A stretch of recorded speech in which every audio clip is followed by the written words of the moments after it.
Welcome to another Nerd Rant. Hi there. And the topic is actually one that Manuel proposed, and it's very dear to your heart, I assume. Yes, it is actually quite important, I think, and that is digital humans. So I'll just lean back in this one, because of course I have opinions on digital humans, and I think we work together on a few. So yeah, let's just maybe talk about them. Let's talk about this. I think it's quite important because eventually CG graphics is about communication between people. It's a cultural thing, like all art is, and that means we want to transport some topics. Yes. And if these topics should be in any way relevant to the audience, they are hopefully a lot about people. Yes. The thing is, inside of CG, people are rare. Because they are hard. People are hard. And yeah, let's put it straight. People, for the realistic people, I mean, believable people, were just plain impossible 10 years ago. Yeah. More or less. Yeah. I mean, there was Avatar by Cameron. Mm-hmm. But whenever you saw characters playing a real emotional role, they were sort of aliens or monsters, or at least had blue skin. Yeah. Because that tricked your perception system into not looking as closely. Yeah. Because just face it, we evolved over thousands of years to recognize faces. Yeah, and to recognize emotions in faces. People are really good at recognizing even the slightest changes in the face muscles. Yeah. And even if anything is not absolutely correct, you will immediately see it. Yeah. And that is probably why the uncanny valley is so wide and why it is so hard to create a digital depiction of a human that is believable. And as soon as you change something, as soon as this is just a creature, or as soon as the skin is painted, it's not that hard anymore, because then our brain, at least that is how I make sense of it, thinks, well, I'm looking at the mask, I'm looking at a creature, and does not pay that close attention anymore. Yeah. But if you want to create a character, a believable character, then you have to really focus on the details. Yeah.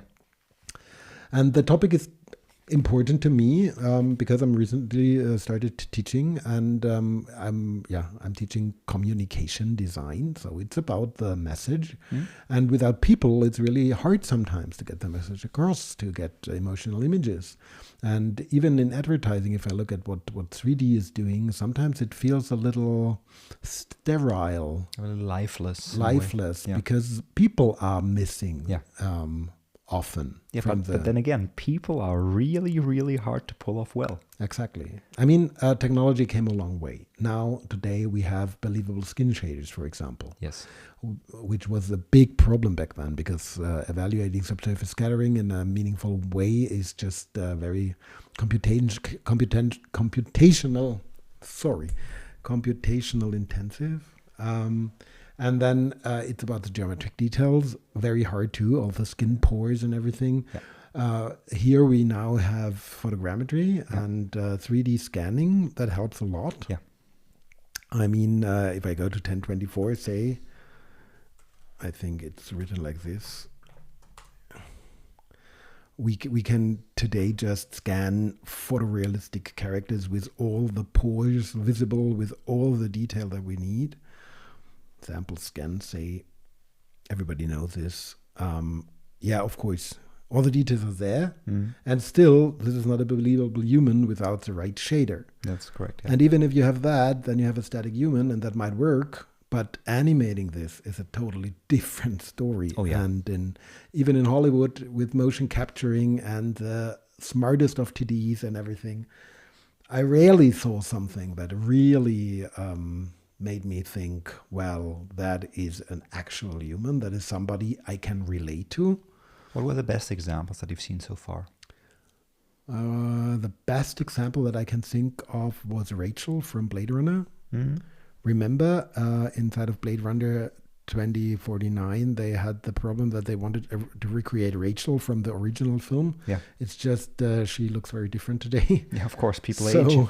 That is why they created her in 3D. here is a YouTube video showing her. And I think that worked very okay. When I watched the movie, I did not have the feeling that she is digital or just started to question it. Yeah.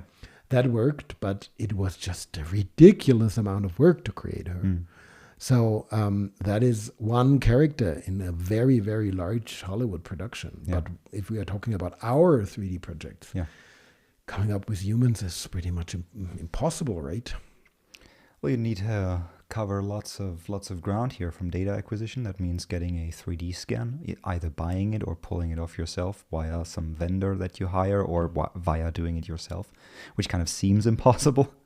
Yeah, it sort of is, because with just a camera, you cannot pull it off. You need a rig, because a human just cannot hold still for 2 minutes. Yeah. That means I tried it and it works sort of, but the details are gone. So you need, I don't know, at least 150 cameras or so to get a decent scan, and that starts to get quite expensive. The question is, at which point AI is going to be so far that it can come into the equation meaningfully. That is very, very interesting, because all these deep fake things are really of a different kind. Yeah. That is stuff that actually works. Yeah. And people believe it. Yeah. People relate to it. No, but I wasn't referring to the deep fakes. I mean, that's an interesting point as well, replacing your face or an actor's face with another actor's face. Yes, of course. But I was referring more to the question of acquiring 3D scan data and refining that or post-processing that. That is probably something that will get net. a lot easier and faster and spit out better quality in the future using AI, I'm pretty sure. And then you have to, after you acquired this, you have to build shaders. That, I'm still surprised how much of a manual tweaking and manual shader building effort it is to build a believable human skin shader. Funny enough, because you would assume that each and every software vendor knows that human skin is important. Yeah. So still no industry standard interchangeable solution there, although I think it's more a topic of politics and implementation willingness than of an actual technical challenge. Probably, I'm not really sure. I mean, the appearance of human skin is a really complex interplay between light and different layers of tissue and bones and everything. So without building the entire thing, like bones and then flesh and muscles and the different layers of skin, I think it's not that easy to come up with a really convincing solution. No, yeah, but you know, the human is kind of, let's talk of the Pareto human, the 80% of us. A human has 2 legs, 2 arms, 1 face, and a skin color roughly in the hue of 20 degrees. You know, and you can roughly indicate where a human's face is, where the extremities are, where the full body is. That's true.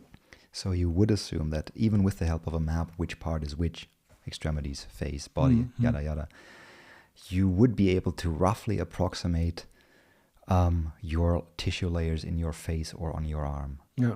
Because yes, they can vary dramatically in thickness depending on your body shape, depending on your body weight, of course. But again, we're not aiming for an individual 100% there, but roughly getting 80% to 80% with the click of a button. That's a very important point you're mentioning there, because we are dealing with humans, and humans are, structurally speaking, regarding their structure, always the same. That's really important. Mostly, yes. Because if it comes to retopology of human scans, for example, there is a lot of solutions where you just project a base topology on the new scan, just because you can, from the structure, infer that you will have the same topology. It's a human. You need ears, you need a nose, and so on. So probably something like this is possible with shading in the future. Just as a disclaimer, again, we're mentioning the 80% or whatever majority of humans. Of course, we know that there are, let's call non-standard human appearances, which wouldn't fall into those categories. No, absolutely. But as a starting point, at least. Absolutely.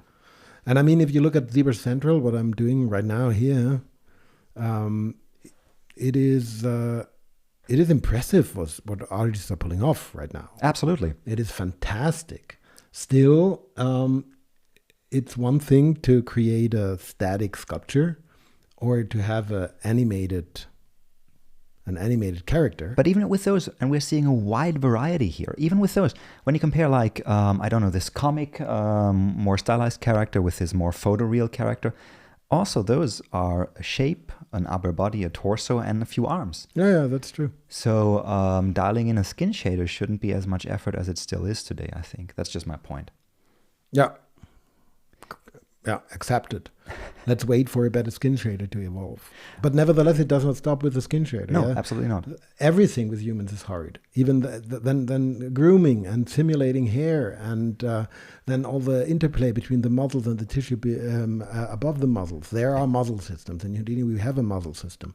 Nevertheless, it's a ridiculous amount of work, and you have to get every little detail right. But see, here is the thing that I don't understand. I mean, I understand. I guess there's just not enough high quality data to pull it off, because these kind of, let's call them pattern matching tasks, which it is, setting up a muscle system. Mm-hmm. Again, 80% of the human anatomy has just this muscle here, this muscle there, and it's just, in its volume and its length, it differs. And if there's, or how much fat there is on top of it. Yeah, in the volume it actually differs if I look at me. Yeah, or at me.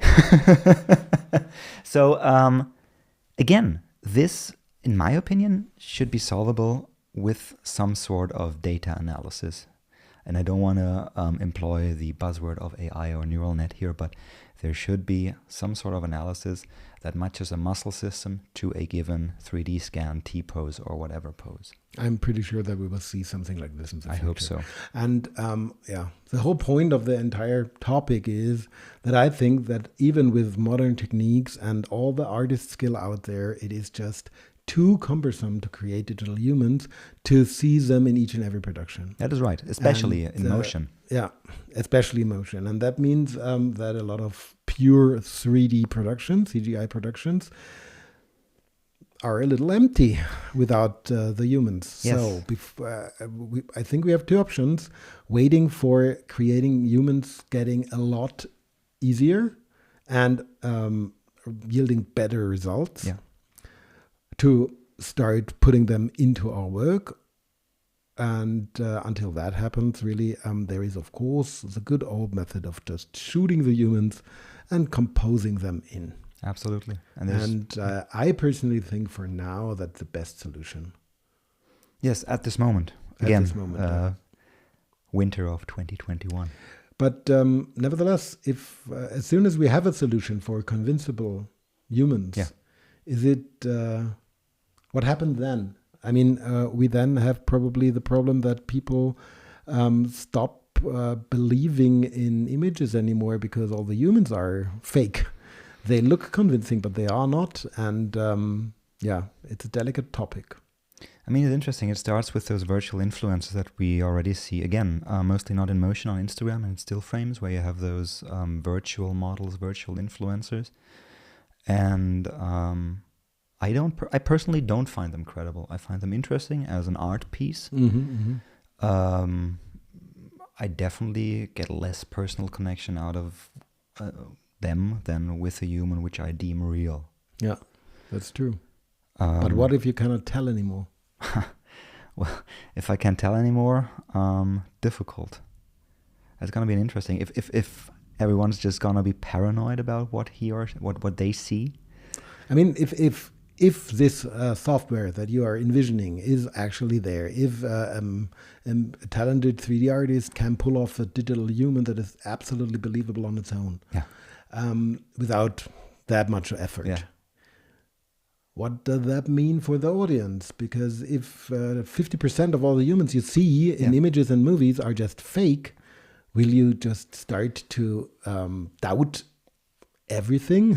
Let's maybe attack this from another point of view. Let's attack this from a point of view we already know. So most of the products, most of the objects that we see in advertising or sometimes in cinema are virtual. They are not real. That's there. true. How does that influence our perception of them, of those objects? I mean, they're funny objects. enough. I know that this is the case. I did a lot of that in the past. Still, I don't think about it most of the time. Because when you abstract this further, most humans that you see at least in mainstream media, and I don't mean that in any conspiratory thing, just like in your mainstream movie production, your mainstream advertising production, most of the humans you see are models or actors that are cast. Mm-hmm.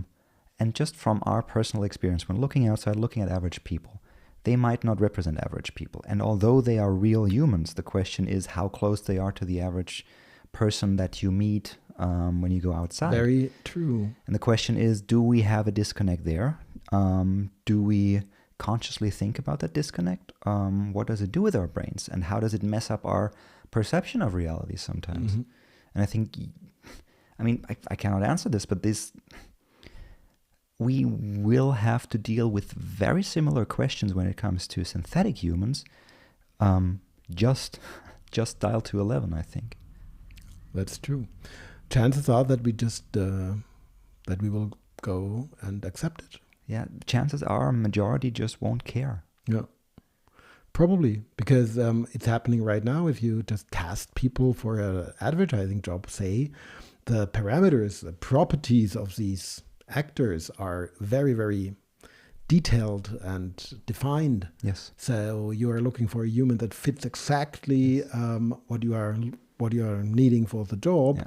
Yeah. Authenticity is not one of these parameters usually. And in the end, I think, when you compare this area now that we're currently living through and the standards in advertising and communications and also social media we're seeing, and compare those with the time when we grew up and were teens and we were exposed to advertising, I think nowadays social media seems to be more critical and more aware of what we're seeing there. With all those influencers promoting body positivity, promoting a diverse image of the human body, in contrast to, the 80s, 90s when you and me grew up, where you had these extremely slender models, this heroin chic sometimes that no one questioned.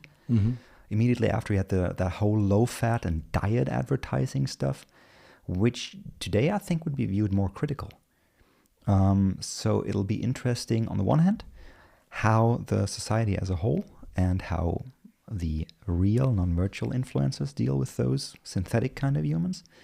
On the other hand, it's also a question of how legislation deals with it. Yeah. Because nowadays, I think you mentioned that some Scandinavian country now has a law in effect that requires advertisers to if state... I'm not mistaken, I think it is Norway. To state that if advertisers manipulated humans via Photoshop. Exactly, yeah. Exactly. You have to inform your audience that you manipulated the images, something like this. Yeah, it is very important and very interesting to think about what will come. To wrap this up, let's say I think the revolution, the synthetic human revolution, did not take place yet. Not yet. Synthetic humans are too far away still, although feasible. It's possible to pull them off. It's still a tremendous amount of work and a lot of skill necessary. Yeah. But this will get easier, and as soon as it gets easier, we will see more and more digital or synthetic humans in advertising, in media, in films, everywhere, in games, and then we will have to think about the ethical consequences of this. Yes. And just to finish this from a technical standpoint, I think we won't necessarily, maybe we'll see a revolution, but so far I think most of what we've seen is still evolutionary.